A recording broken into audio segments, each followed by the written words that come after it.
Good afternoon, everyone, again.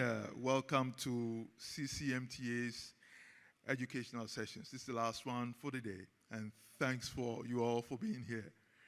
My name is Kwe. I'm Vice President, Traffic Safety Services at Saskatchewan Government Insurance. I'm also Saskatchewan's representative on CCMTA's Board of Directors. I'll be the moderator for this last session. Just a reminder, we are videotaping the educational sessions, and they will be available online shortly after the meeting. The presentations will last approximately 90 minutes, including question and answer periods with our guest speakers. So wait until the end of each person's presentation. There will be ample time to ask questions. The name of this session is Digital Transformation, Opportunity, and Risk. And to discuss, we have three panelists to share their organizational perspectives with us. Mike Bannister. Mike is the Director of Digital Government of Newfoundland and Labrador. Joni Brennan. Joni is President, Digital ID and Authentication Council of Canada, otherwise known as DIACC. And Chrissy, Nizer. Chrissy is Administrator, Maryland Department of Transportation, Motor Vehicle Administration. We welcome you all, and we're going to start off with Mike, who will present the first part of the session. Mike is the Director of Digital Government for the Department of Digital Government and Service, Newfoundland, where he provides leadership on major initiatives and shapes the government-wide digital strategy. Prior to joining the department in March 2022, Mike served as a cabinet officer in the Cabinet Secretariat branch of the Office of the Executive Council. With over 20 years of public sector experience, Mike has held senior management positions in various organizations, including the Department of Health and Community Service and the Office of the Chief Information Officer. Mike's keen interest in metadata led him to volunteer with the Standards Council of Canada in advancing the development of standards in data and information management for the International Organization for Standardization. Please, let's welcome Mike. Thank you. Can you hear me? All righty. How's everyone? Good? Well, first of all, I wish to welcome you all to our wonderful province of Newfoundland and Labrador in my hometown, St. John's. So I hope you're being treated well, and it's wonderful to see you guys. And I also have to underscore for all the mainlanders, I really appreciate that you brought all this wonderful warm weather, because we don't want to talk about June. June was not a good month here, but we're all happy that we're having some wonderful weather here. So today I want to speak to you about digital transformation. And when I was given this topic, I really kind of thought, you know, the word that stuck there with me was transformation. And this is my clicker? Yeah. Okay, thank you. So just like our time zone, I'm going to be doing something a little bit different here. And I'll get to that in a second. And but we'll be using some pen and paper today, and we're going to be actually doing an activity. So I'll leave it there. So now I'm going to go this way. Alrighty. So before we get there, I think it's important to set the stage for what is digital transformation, so you know where I'm coming from. So digital transformation is about bringing technology to bear to improve the delivery of service. The thing that really stuck with me is the word transformation, in that it's invoking a dramatic change. Now, when you use those two words, dramatic change in the public service, it usually two things happen. Implementation takes a longer time to happen. And the second thing is you have to play a delicate dance between expectation and risk. Because, you know, in the public service, you're dealing with the most important thing that keeps you centered, I believe, is public trust. Now, I'm not going to go down that road right now, and I'm going to leave it to my folks, to the panel to sort of talk about public trust. But I think it's really important to really sort of focus in on the word dramatic change. And what I want to leave with you today is how do we sort of give you some tools and techniques to sort of improve your chances of actually doing some digital transportation stuff. So, before we get into that, I'm going to give you some more context about what we're doing in Newfoundland and Labrador. So, our journey really started getting some traction several years ago, back in 2018, 2019, with our digital by design journey. We have a sort of a citizen portal called MyGovNL. It's sort of a one-stop shop sort of service, and it's doing quite well. It has, we offer today 15 services and 8 that are in sort of in flight. The one thing I found interesting is like many jurisdictions, we actually, during the pandemic, we saw a huge increase. And when I went and dug the stats up, we saw an increase from 2020 to 21 of 3,000%. So that's massive. So sometimes when you're talking about transformation, transformation happens to you as opposed to you delivering it. As of last month, since November 2019, MyGovNL has processed approximately 1.2 million transactions. So that might not seem a lot for some jurisdictions, but you got to remember we're a population of 524,000. So that's a big deal. And I think it's really exciting that people have sort of grabbed onto this service and they're expecting more. The second thing that we're doing in our jurisdiction is we're investing in modernizing our digital assets.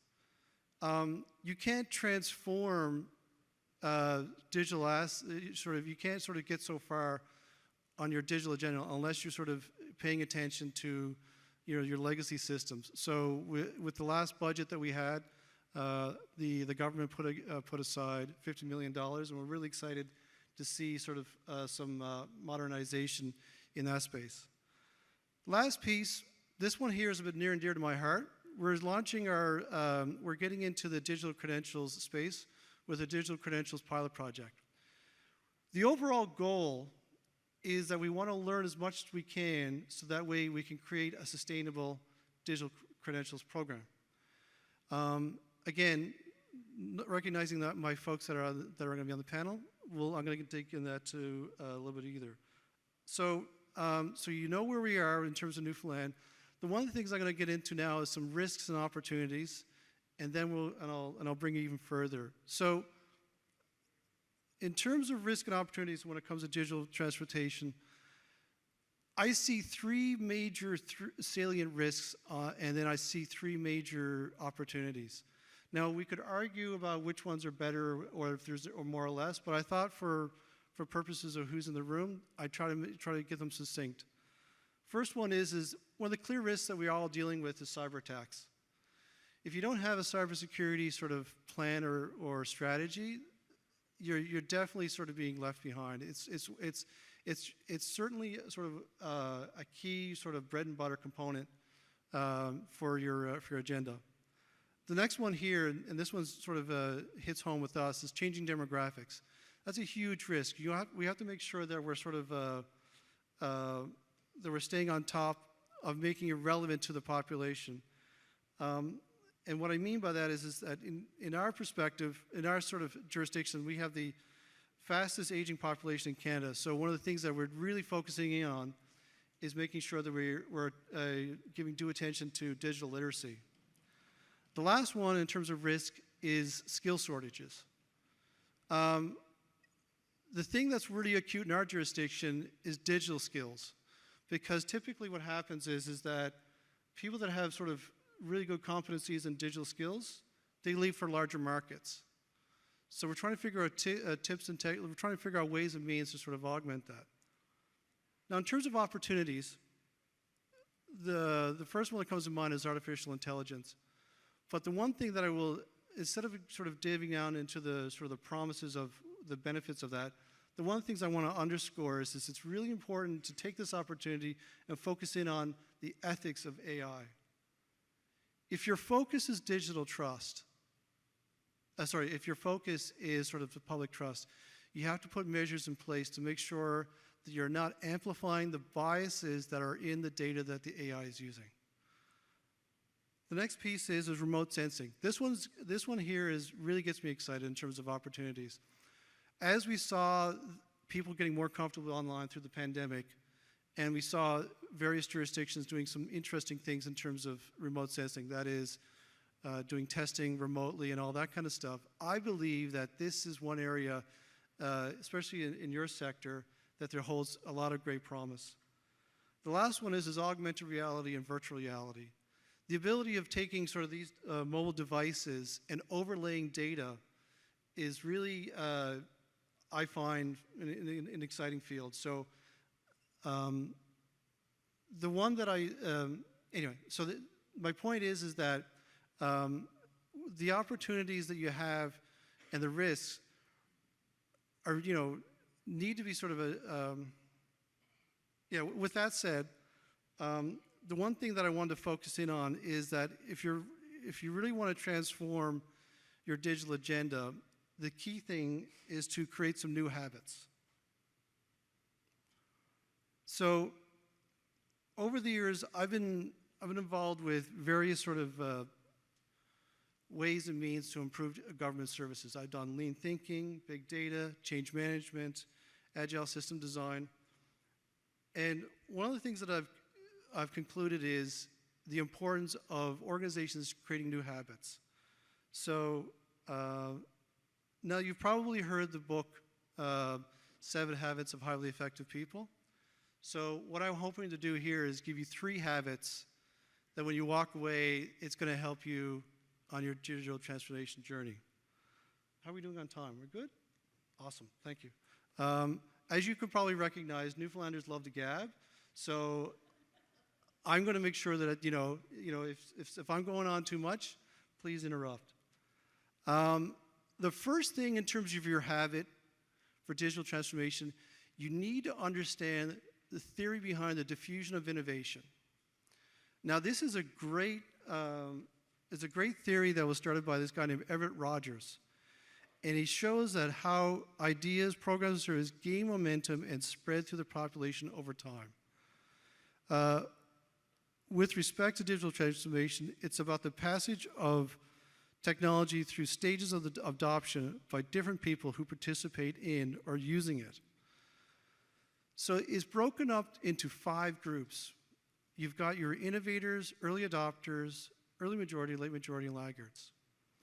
So your innovators, these are the people that stand in the line for 6 hours for the new iPhone. Or these are your people in your space that are getting into EVs. Your early adopters are a little bit more cautious, but they're influenced by the innovators.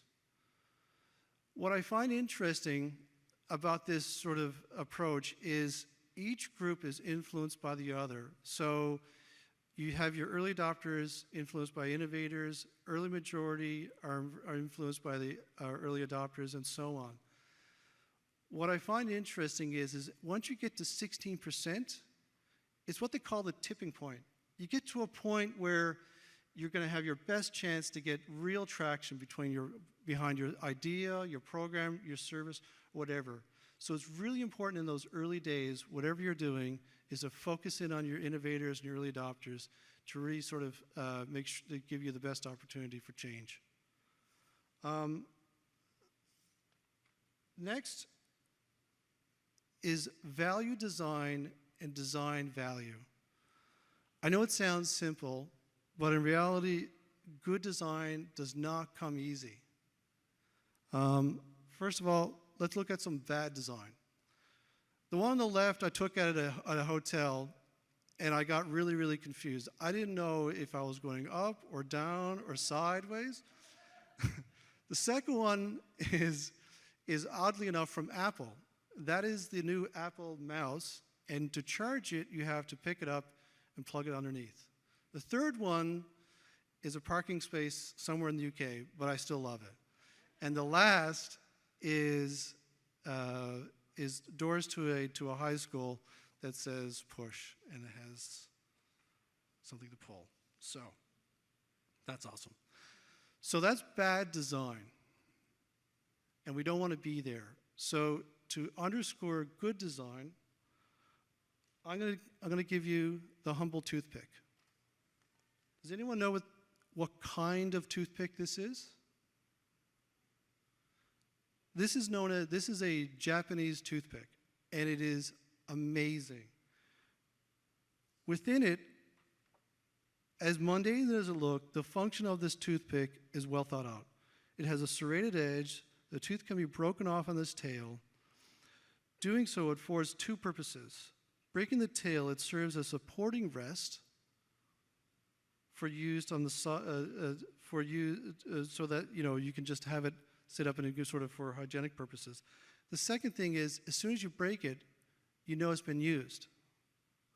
So the reason why I'm picking the toothpick is it really underscores something that's simple, that's that's intuitive, easy to understand, takes time, but it's durable. It actually lasts. It sort of lasts the test of time. Now, when it comes to digital transformation, how can we get good design? And the answer is to focus in on design thinking, which brings me to my last habit. Design thinking is a human-centered approach that has 5 pillars or 5 steps. And if you understand and you practice these 5 steps, you're going to have better outcomes. So if you think first, the first step is empathize, learning the user experience. Second one is defining your problem.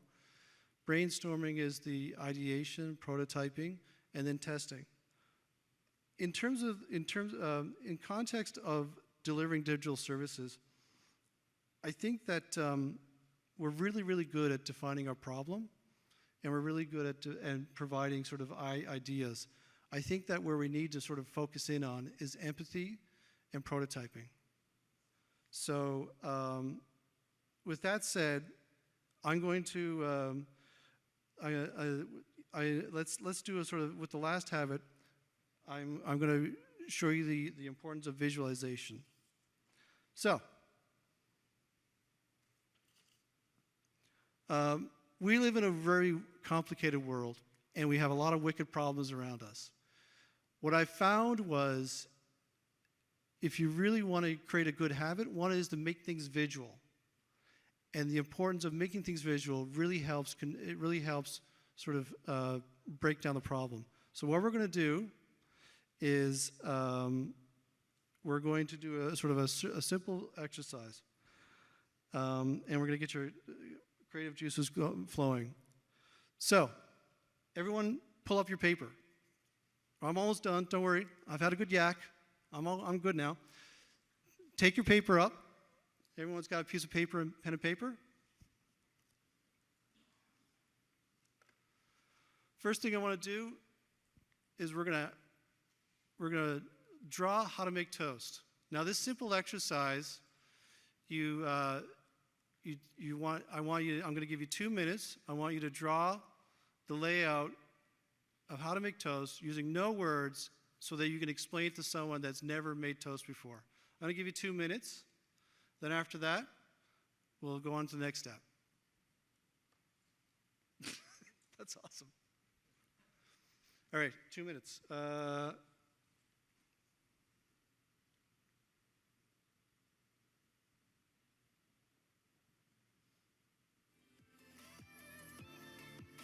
Thank you. Thank you for the music. That's awesome. I was going to bring my own music, but...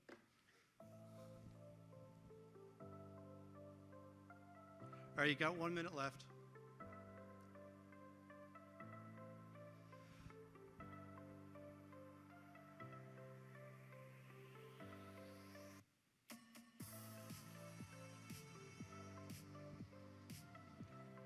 Don't forget, you gotta think of all these steps that are involved with making toast.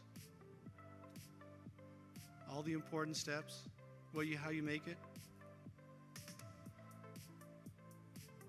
Now this exercise that we're going through, you can use it for a variety of things, but the important part of it is that it really sort of helps underscore why visualizing is so important. All right. And stop. All right. What I want you guys to do now is turn to the person behind you, in front of you, inside you, and I want you to show each other what you've done. And this is where the fun begins. I love this one.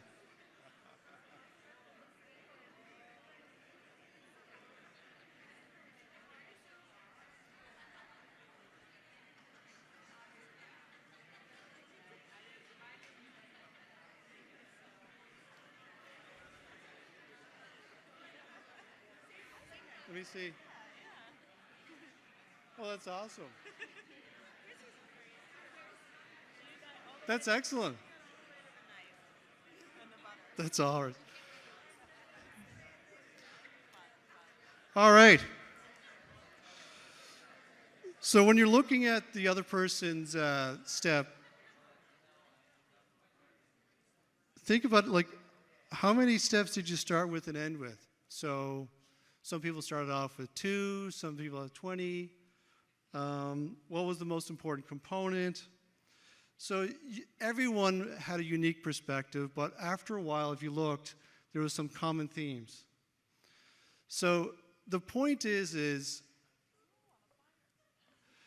these are some of the ones that I've discovered that are great. The point that I'm trying to convey to you folks is you're working in a very complex world that sometimes is hard to articulate. And probably one of the best experiences I had was when I was in healthcare. And we were really struggling with a problem of trying to deliver a particular service. And I'm going to leave out some of the names and situations to protect the innocent and guilty. I got up on a whiteboard and I created a storyboard similar to this. And what I did on a whiteboard represented a 60-page user experience report that no one read. So my point is that visualization really can help break down your barrier when you're dealing with digital transformation. What I find interesting when I was working here, everybody was saying, like, you're bringing pen and paper to transformation, digital transformation? It's like, yes, because it's easy, it's simple, it's tactile. Because sometimes the technology is the easiest part. Trying to articulate and convey what you're trying to do is hard. So with visualization, it helps build common ground, facilitates rapid prototyping, and fosters collaboration, which is what you guys experienced. So I'm done gabbing. I thank you for your time. I'll be around if you want to speak and if you want to have a good yak. And I appreciate your attention. Thank you. Next, we have Joni Brennan. Joni is president of the Digital ID and Authentication Council of Canada, DIACC. Building on 15+ years of experience in identity access management, innovation, adoption, and industry standards development, Joni helps DIACC to fulfill its vision, delivering the resources needed to establish a digital identity ecosystem that accelerates the digital economy, grows Canada's GDP, and benefits Canadians. Joni builds diplomatic and impactful relationships and formalizes strategic partnerships. Please welcome Joni. Hello. Oh, beautiful. Can I see the clicker, please? Thank you. Wonderful. So that's a tough act to follow. I was going to award Mike the best socks, the best shoe wear on the panel for the rubber duckies. But then when the toothpick came out, I mean, I've used those toothpicks. I did not know that that's a toothpick holder. So education is key here. So learn something new every day. Okay. So it's nice to be with everyone, and I've got more slides than we need. You will get the slides in your meeting package, so you can go through them.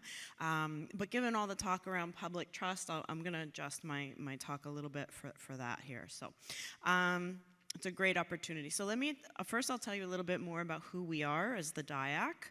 I'll share some of our research insights from our 2022 research, which is what do people think about digital identification and credentials. I'll talk a little bit about navigating complexity and accelerating adoption, and then one of the tools that we've built as a community, which is a risk management framework that layers on top of standards to verify that risk has been mitigated, and to look at our way forward. So we'll get through as much of that as we can in the time that we've got. So DIACC is a nonprofit organization. We've been in operation for, I think, 12 years now. We're about 100 members, member-driven like the CCMTA, so we have a special place in our hearts for associations like this. And we work together as an adoption accelerator to help to educate and research and inform strategy and tactics, and then to provide a risk management framework and a certification program as one of the tools to help move adoption forward. So yeah, we're a big group, and we always welcome new organizations who'd like to collaborate with us. So first of all, we've been doing research in the DIACC for the last 4 years of Canadian perspectives regarding digital ID. So we've got some trend lines and some point-in-time questions that we ask using a third-party research firm, and it's about 3,000 Canadians coast to coast to coast, and in both official languages. So in the 2022 research, we did see an uptick in Canadians' willingness to share personal information if they perceive that that would make their online experience more convenient. So we see that willingness to share personal information growing over time. Now it is kind of paradoxical because we, at the same time, just about almost the same percentage, people are very concerned about their personal information being compromised online. So while they are willing to share, they are also very concerned at the same time. So, you know, between 75 and 73% there over time in terms of those concerns. Now, over half of Canadians, this is big for us because in 4 years we've never cracked the 50% mark. But as of 2022, 52% reported that they were extremely or somewhat familiar of the concept of digital ID, what it is, credentials, what authentication, all these tools. So we got over 50%, 52% in 2022.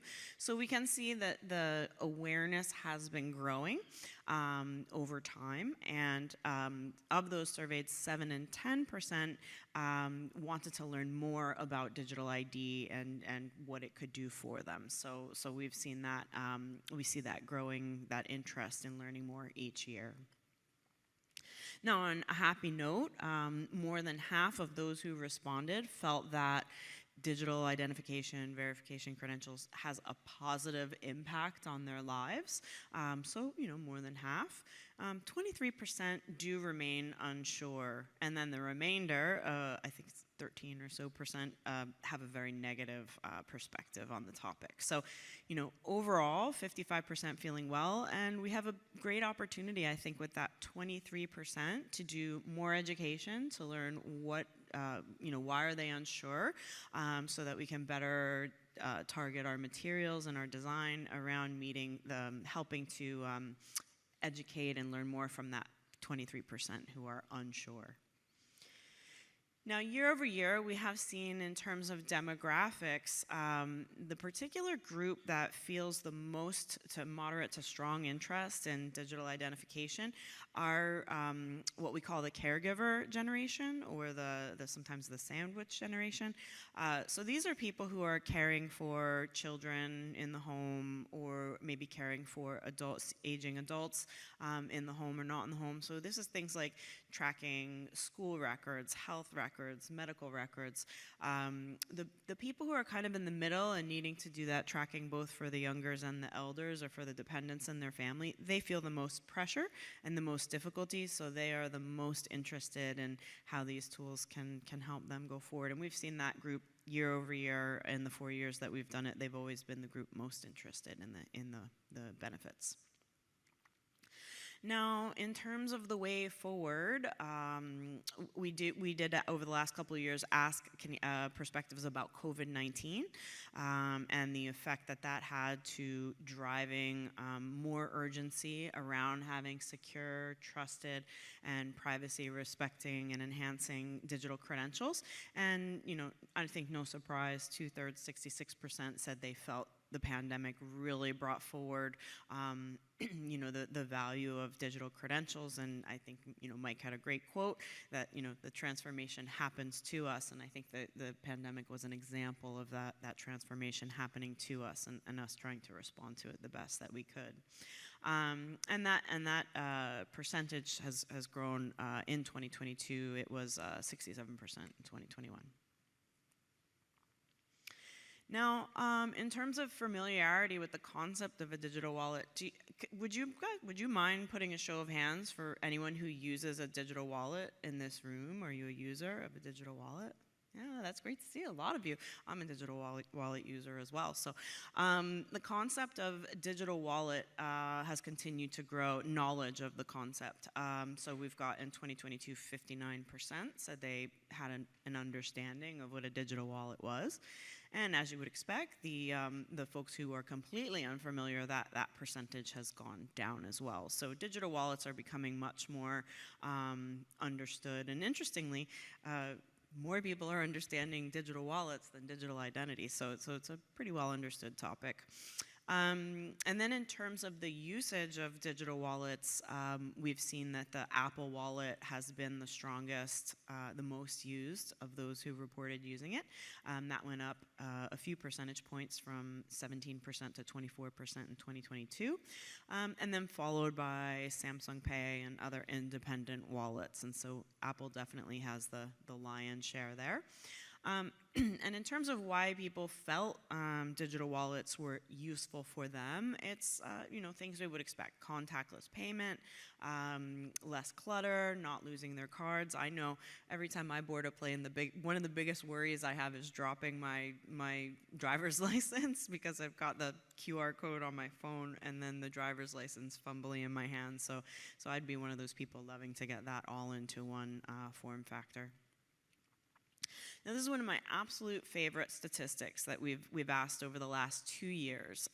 We've asked Canadians, do they want to know what data exists about them, and do they want the ability to use that data? So this is transparency, access, and use.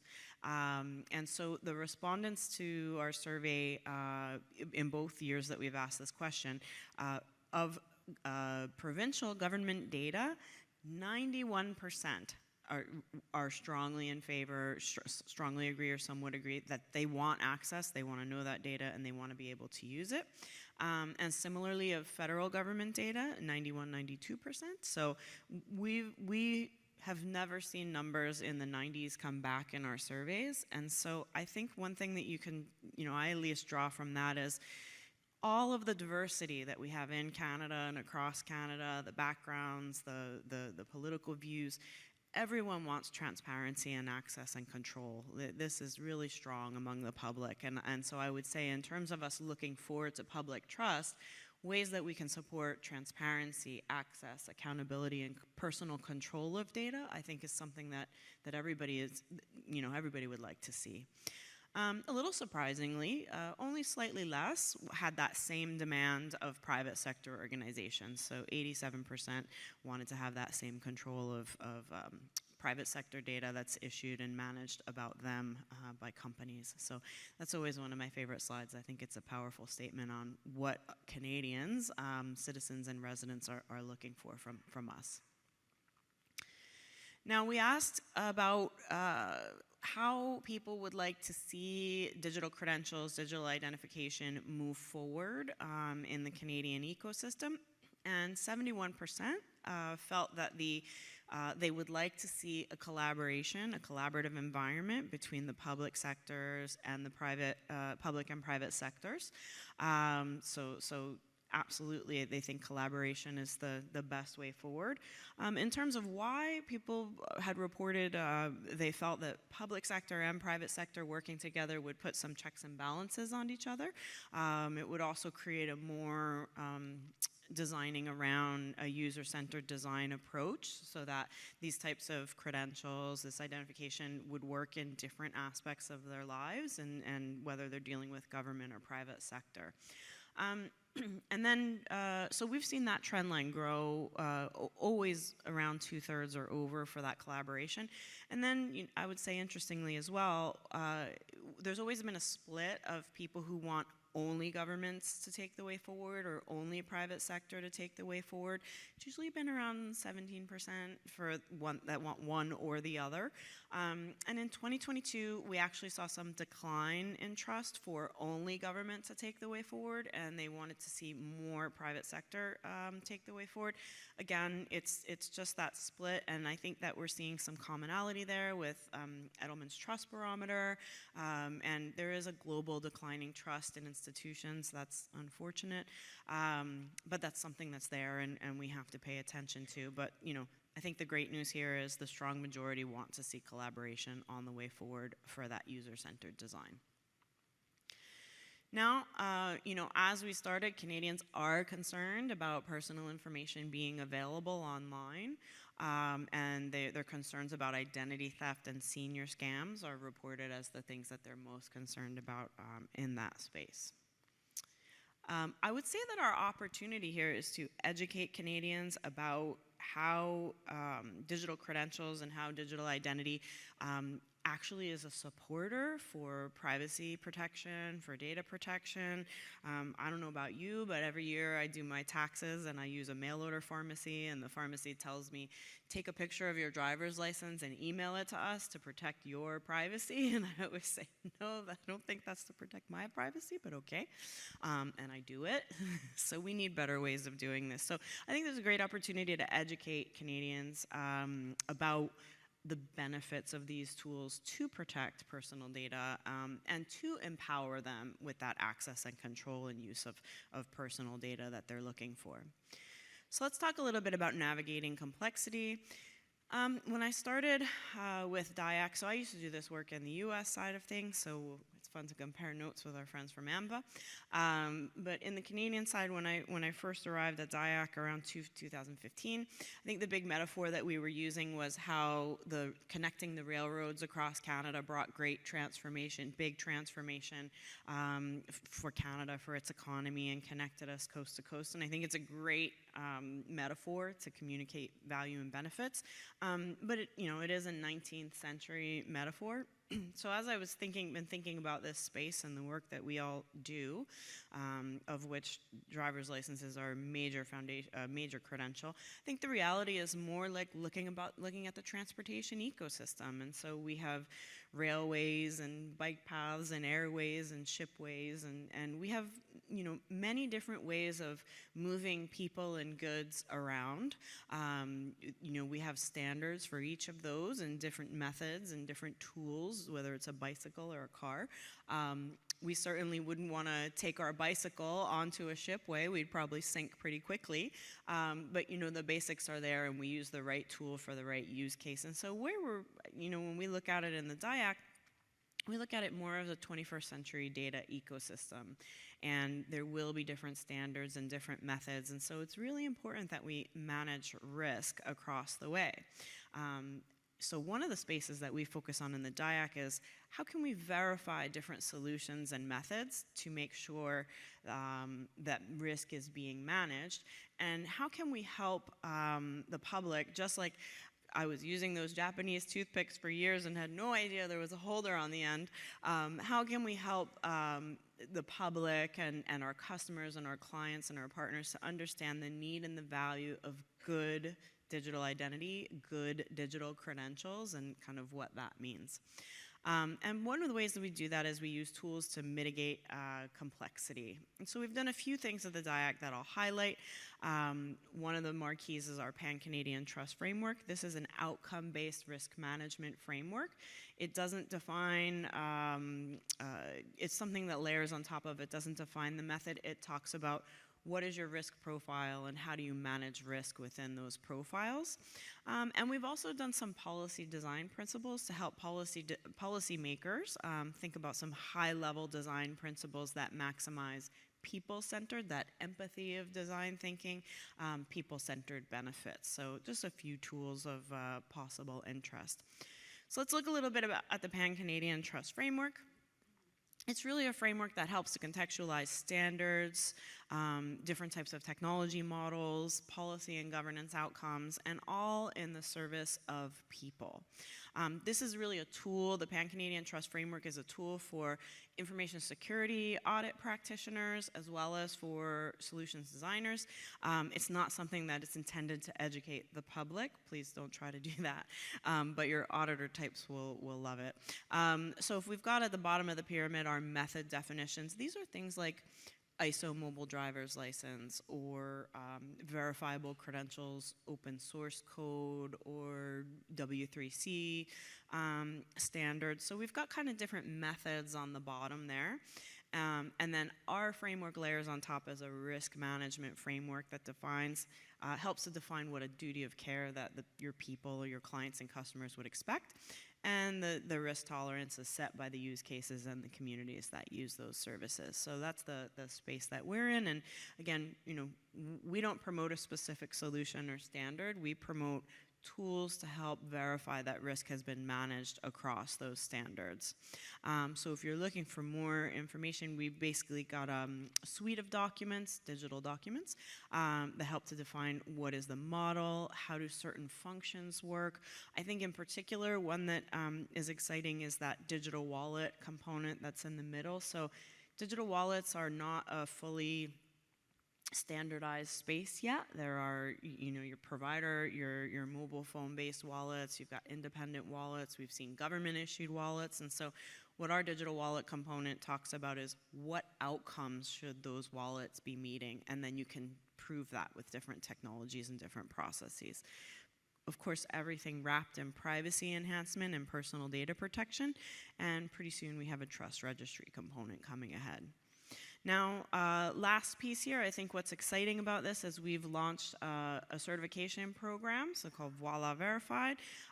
This is a third-party conformity assessment program, and through this program, we accredit information security auditors, testing laboratories, and readiness advisors so that they can go out and do assessments of services so those services become verified. And then we have a public registry. So how does this work really? I'll give you an example. We, Law Society, I won't say which one, I feel like I didn't get that permission. A provincial law society got in touch with us, and basically over COVID, they had reduced the restrictions and they had allowed lawyers to have their clients hold up driver's licenses and passports in the camera, and that was the way that the lawyers could verify that this was their client. So that was a restriction that was loosened for COVID to make all this happen over Zoom. Well, in January, this law society said, we're not going to allow you to do that anymore as of April. So of course, all the lawyers said, well, what do we use? What do we do? What solution should we use? So the Law Society ended up pointing to one of our product directories. Now, these are not certified services yet. They're going to be going through certification. But they picked up our service directory and kind of started pointing to that. And so I think the short story is here is, as we move through this transformation, we need to have tools that help us to verify which solutions have been meeting the bar and managing risk. We don't necessarily need to define all of those technologies, let the market compete a bit on those technologies, but give tools to our lawyers, to our doctors, to our ecosystem so that they can make good choices about which solutions they use and keep that arm's length from governments so that they're not, they're not in an anti-competitive space in selecting those solutions. All the work that we're doing in our certification program is ISO based. So we've wrapped up, so if you're an ISO geek, there's your ISO references. And I think it's going to be one of the important tools to help us move forward to leverage our strengths as a community and de-risk adoption while we're educating people on the way forward. So finally, we're putting in place formalizing our adoption accelerator. I do think we need to bring that empathy in and focus on the economic and societal impacts, make sure that no one is left behind, recognize that this is voluntary, not everyone will come forward on digital credentials, and we have to leave the room and the space for that, and I hope and believe that by making the pathway to digital safe and accessible for those who want to use it, that we create more availability and more access through those offices, through those phone lines, for people who need and want to have those types of interactions. So we'd love to collaborate with you. I'll be here this evening, and I'd love to talk with you more about any questions that you have or how we can work together to protect privacy, empower people, and focus on ways that we can help to build public and partner trust around these types of digital credentials and solutions. Thanks very much. Our last speaker is Chrissy, Nizer. Chrissy was appointed Administrator of the Maryland Department of Transportation, Motor Vehicle Administration, and Governor's Highway Safety Representative in August 2015. Prior to that appointment, Chrissy served as the Chief Deputy Administrator and Deputy Administrator for Central Operations and Safety Programs for over 8 years. She also held management positions at the Maryland Public Service Commission, the Maryland General Assembly, and the Office of Homeland Security. Chrissy is immediate past chair of AMBA, International Board of Directors, AMBA Region 1 past president, a member of the International Registration Plan, IRP, Inc., Board of Directors, and a member of the American Association of State Highway Transportation Officials Standing Committee on Highway Traffic Safety. Chrissy. Hear me now? Okay. Thank you so much for having me, and I really want to thank both Allison and Kelly for inviting me to come up to this beautiful city and tell you a little bit about what we're doing in Maryland related to mobile driver's licenses. Great presentations we've already heard from, and really I think for us, starting with the why is really important, right? Why as a jurisdiction would we go out there as an early adopter, take the risk of, a product potentially being issued to somebody who it shouldn't be issued to? I always draw the analogy of we have crashes every day, and unfortunately way too many fatalities, as has been discussed today. It doesn't make the front pages most times. You have a crash in an automated vehicle, it's right on that front page, isn't it? Same thing with MDLs. There's fraud, as we all know, in the driver license ID space. It doesn't make it generally unless you get a consumer report maybe once a year talking about that kind of fraud. But the reason we need to do this is because of the security risk. Joni touched on it. It makes me cringe every time I take my mother to the doctor and they want to scan in her ID card. And of course, my brain is going, who has access to that? How are you storing it? Is it shredded after a certain, all these questions that we go through as folks who are concerned about privacy. I don't think most individuals who are accepting those physical cards are really thinking about. And we're always trying to keep up with the fraudsters, right? Every few years, you're modifying the security features on your card. It's costly. It makes it challenging for law enforcement to try to keep up with the folks who actually want to understand what's on the card and what it looks like. And so it's important because when we print that card, when it's issued to that customer, it's accurate. But then the next day or later that day, frankly, it could be inaccurate. They could be suspended. There could be a change to some of their criteria that's listed on that card.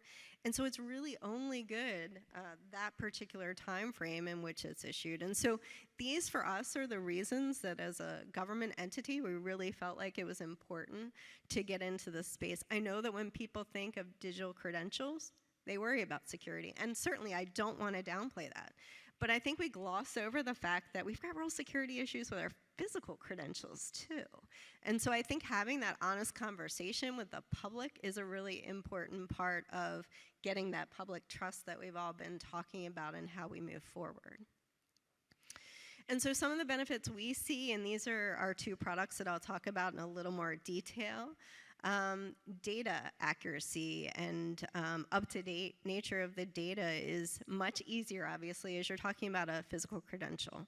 That verification that's happening with the issuing agency, that's such an important part about it. There are a lot of solutions out there, and they all have pros and cons. I think as issuing authority, for us it's really important that that is coming back and being verified by the agency who actually issued that credential. Because anything absent of that is not the highest of standards, in our opinion. Privacy enhancement, so the ability to control what data you're providing to that person who you are sharing your information with. You know, the common example is age verification for certain purchases. They don't even need to know your date of birth. They just need to know that you're above that age requirement in order to complete the transaction. Convenience and ease of use. Certainly folks are going more to digital credentials, digital wallets, and so this is another piece of that I think is something that folks are really interested in. That service, making that a seamless transaction. It's all part of one transaction there. So I wanted to talk a little bit about our journey, and I thought it's important because really it goes back to 2016. Our first product, our first mobile driver's license product was not launched until 2022. And it really was important that we laid all that groundwork in order to get where we are today. We did do a pilot. We were fortunate that one of the vendors that we were collaborating with got a grant through National Institutes for Standard and Technology. Several states were a part of that because the idea of reciprocity is so important, especially we're a smaller jurisdiction on the East Coast. You move from one jurisdiction to another quite regularly, and you need to have that reciprocity. And so we did a pilot. It was about 500 Department of Transportation employees and their family. It was a safe way to kind of get out there. 2016, this was still very early on in the conversation, obviously. We got some really interesting results, and I'll share a survey in a minute.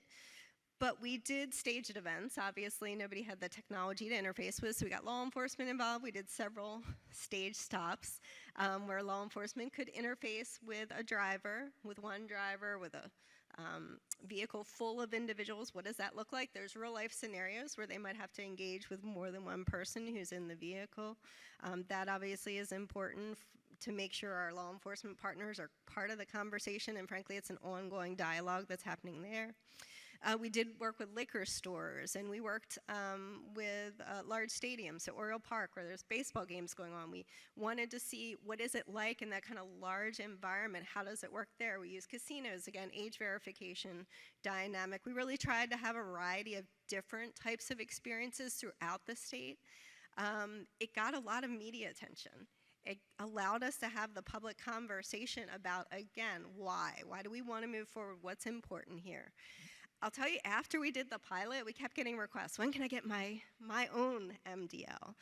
And we wanted to make sure, again, we move forward in the right way. So frankly, our next step, and part of that pilot, I should say, the phase 2 was using that credential to do online services. So we know the online piece of it's critical. We think about not only as state motor vehicle agencies, but all the government services and all the benefit fraud that we've seen in recent years, especially with COVID. There's huge capability, I think, to be able to provide benefit to the entire government and not just motor vehicle agencies. And so the 2019, we moved forward. AMBA's done a great job of putting a lot of documents out there, a lot of best practices, information that jurisdictions can use to try to establish their own program. We took the model legislation at the time. They just released a new updated model legislation because obviously everything is evolving. And so that's a great resource. And we had that conversation with the legislature. Again, having that pilot, having something on my phone that I could take down and show and make it tangible to a policymaker was incredibly important, I think, to moving the conversation forward. So law enforcement was at the table, the liquor industry was at the table. They wanted to understand what their obligations, what their requirements were. We got that legislation passed, and the support of, overwhelming support, frankly, of the legislature and of the governor there. And so then, moving forward, Real ID is obviously a huge piece of what we've been facing from the U.S. jurisdiction perspective. in 2020 is when they authorized to be able to use an MDL. We're still waiting for the actual rules of what that means, but I do think it's an important part of the conversation because, you know, how folks can use that MDL in a way that's meaningful to them in their lives is incredibly important, and it's part of what we're still working on as we move forward. ISO standards, it's already been discussed in terms of that physical presentation. That standard being final was obviously very important. There's different ways that different jurisdictions have launched MDL in the US. You know, some jurisdictions have their own state app that they've worked on with their partners or built themselves. We decided, in part because of the pilot that we did, but just in part because of how technology was evolving, to work with some large IT providers, and I'll talk a little bit more about that. So what we learned from the pilot, even though it was our Department of Transportation employees, we had a really good representative group, other than our real young audience, but other than that, good in terms of demographics, education, good splits there. You can see the overwhelming number, if you can see the numbers, 87% were very interested in maintaining that MDL moving forward. I always find it very interesting what they wanted to use the MDL for. Number one thing was at the airport. And I thought, you know, how often do you fly? Some of us might fly more frequently than others, but, you know, for the average person, maybe a few times a year, but that was the number one thing they wanted to use it for. And then we saw the other things, you know, using it at a bank or to check in or do other purposes. And so, again, this is the survey that we did. We did pre-survey and we did post-survey, so we've got a lot of good information. I'm happy to provide this link to folks if you're interested in looking in a little more detail about what we learned. So I will say one of the challenges, you know, we went through everything you would expect to go through in real life. I got a new phone, I lost my phone, I had this issue. And part of that helped define, okay, these are the real life use cases that we're going to see if we move forward. How are we gonna deal with that? How do you deal with that from a private app perspective? What does it look like from a wallet perspective? And so that helped frame our decision and where we ultimately went. So in terms of the mobile driver's license, we wound up moving forward with both Apple Wallet, which we deployed about a year ago, May in 2022. And we just recently, about a month ago, deployed with Google Wallet. So we knew as soon as we had one solution out there for our Apple users, we needed to have both platforms represented. And so it took a little longer to get there. I will say it's been a very interesting journey dealing with these very large IT companies. I think they would probably say the same thing about interacting with us as government entities. I don't think they were quite used to the kind of interactions that we tend to have, which are very detailed or very transparent. And there were things that we required of these companies in order to partner with us. And first and foremost, I want to say issuance always happens on the state side. You know, they are a partner to us, and I don't want to get too much into the whole trust network, but the MDL holder who applies is applying with the state, just like they're applying with the state for a physical license. There's absolutely no difference. You do have to have a physical license first, I will say, and we've got a little video at the end if we have time in terms of the enrollment process. So we don't let you get an MDL without the physical license. You still have to have the physical license on you at all times, so you can't go just with your phone. But the MDL holder, once they're issued that MDL, is really in control of the process. Every time you complete a transaction, you are indicating that you are agreeing to share your data with that end user. I think that's really important because the control is in the hands of the individual. Again, it's coming back to the issuing authority to confirm the individual is who they're presenting themselves to be, and through that reader, it's able to verify for the individual who is accepting it. So it's also really important to understand what happens with the data. I think this is another misnomer in terms of, you know, does government know where I've been and where I've been using my digital driver's license, whether it's us as the motor vehicle agency or the partner that we're using as our first use case, Transportation Security Administration. Who has access to that? What happens to it? And so I think it's very important to make clear that we have no access to that information, nor do we want it. Also, Apple, Google, any of these large IT companies, they don't have access to that information as well. TSA doesn't, have access to anything other than what you would present them as you're physically going through and presenting that physical credential. TSA was a great first partner because obviously they come at this from an identity security principle in the same way that we do. So we worked with them, and it is the first use case and frankly the only use case that we're actively working on, but they had that same commitment to making sure identity was verified. Our solution had to be certified in their environment before we could actually go live with them. That's both of our different solutions had to be certified. It's been an education process, I think, for them and their agents who are working to accept the product. That's something I don't think we thought of in advance, that it was a real education. Yes, we can go and train somebody on what that looks like from accepting a mobile driver's license standpoint, but they need to have trust in the product as well. And so, frankly, it's been an ongoing dialogue with TSA and trying to figure out the best way that we can move forward with them as a partner. And so I talked a little bit about the fact that we worked with TSA in terms of testing. We tested different devices to make sure, especially when it comes from an Android and Google Wallet perspective, that all the devices were working and working well. We've got an extended review process. I'll talk a little bit more. There's, of course, the happy path in terms of enrollment in MDL, where everything matches and it matches perfectly. But there's other cases where maybe you're in bad lighting and we can't match your photo. I'll show you in a minute how the data is used, but when those things happen, we've got a process on our end in terms of how to manage that.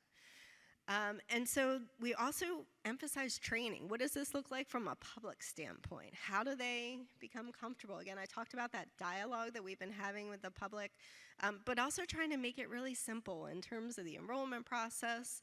We have FAQs, training our staff on the why so they can answer those questions and they understand what to do. All of those pieces are really important because, frankly, it's a whole new space for us to go into. It's a whole new product for us to be issuing. And so making sure we're being really deliberate in each of those pieces, I think, is critical. And so here I just wanted to break down a little bit the data. So there is a process through which you go through in the enrollment. You're going to take a picture of your product. You're going to take a picture of yourself. You're going to do a liveness check, probably similar to what you do if you use face recognition on your phone. But all of those pieces in terms of the data, the indicator checks, your prior license data, your photo and verify, all that happens through us. Not by Apple, not by Google. They're not doing those pieces. It's also important to say every jurisdiction, even in the partners, so there's more than one jurisdiction working with Apple and others are working with Google. I know they haven't deployed yet. Each jurisdiction sets your own standards. So when I talked about what goes to extended review, what the happy path is, each of us has different criteria for that in terms of what we find acceptable. And frankly, I'll be honest, for the first jurisdictions that went out live, we were pretty conservative about some of those things because we wanted to make sure, again, we're not issuing that credential to somebody that we shouldn't be issuing it to. But I think this goes back to the point I was making. We are still doing the issuance from a jurisdiction perspective, even though folks are interacting with us through the wallet and that IT company. So again, this is probably a little small for you to see, but what I wanted to describe here is the fact that, there's these different paths. So you could go through the happy path and everything's approved right away. You get that immediate, through your phone, indication that you can go ahead and use that mobile driver's license. There's a process that maybe you have to do some additional verification. So if you're able to do that on your own, again, depending on what your score is, you can log into your MyMBA account, probably similar to what many of you have online, enter some additional information, and if we can confirm it that way, then we'll go ahead and issue that credential.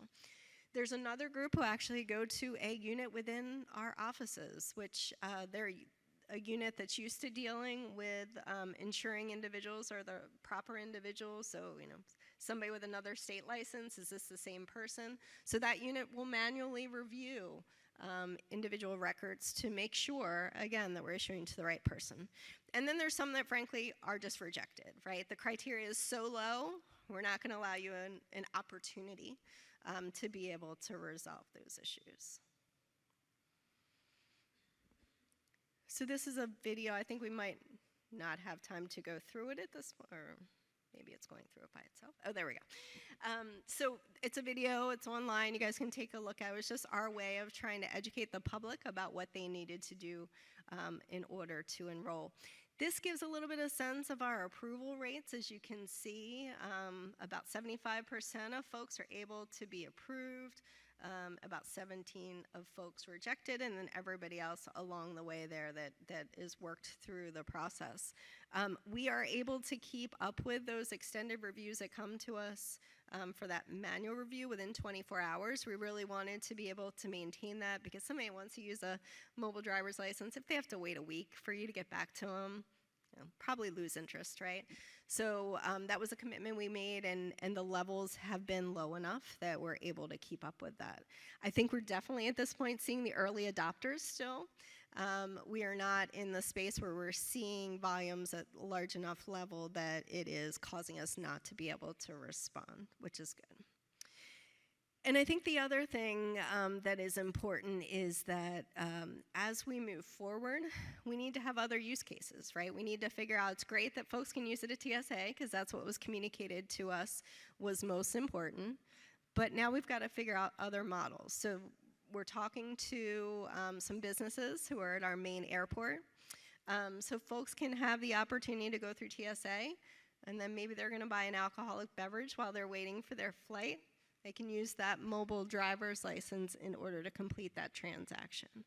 Having that kind of experience where from the time you come in the door of the airport, you're able to use your MDL, I think is really valuable. We're having the conversation with law enforcement. I mentioned earlier, you know, that's not an easy dynamic. It's a tough job for our law enforcement partners. You know, so much respect for what they do every day and the dangerous situations they're in. So how can we make sure it's embedded into software that they already have, that it's convenient, it's accessible, it makes sense to them? So we're working with our public safety network to figure out how we can do that. We don't have the answers yet, but we're actively having those conversations. Because where we're located, we also have a lot of federal partners who have folks that come onto their campuses in Maryland itself. And so we're talking to them about, they want to make sure that, you know, the physical credential is not enough for them anymore. They'd much rather have that verification with the source agency. So we're also having a conversation with them. And so I think that it's the chicken or the egg scenario, right? We have to build the desire for folks to have an MDL, other than the earlier adopters who are going to get it just because it's new and they're excited about the idea. But we also have to build the places you can use it, because why would I want to get it if I'm the average user if I can only use it at one location and I only do that once or twice a year? It just doesn't make sense for folks who are maybe on the fence or not those early adopters and early leaners. And so that's what we're really focusing on. How do we grow in this space? How do we make sure that we're providing opportunities that people are looking for? But how do we make sure that we do it in a safe way? And I think that's where we all are. That public trust piece is so important. That's why we have used the ISO standards and made sure that each of the technology partners that we work with, they have to certify to those standards. That's part of our agreement with them. In order to partner with us, they have to provide independent certification that they meet the ISO standards. And so happy to answer any questions. Could you all join me in thanking our presenters?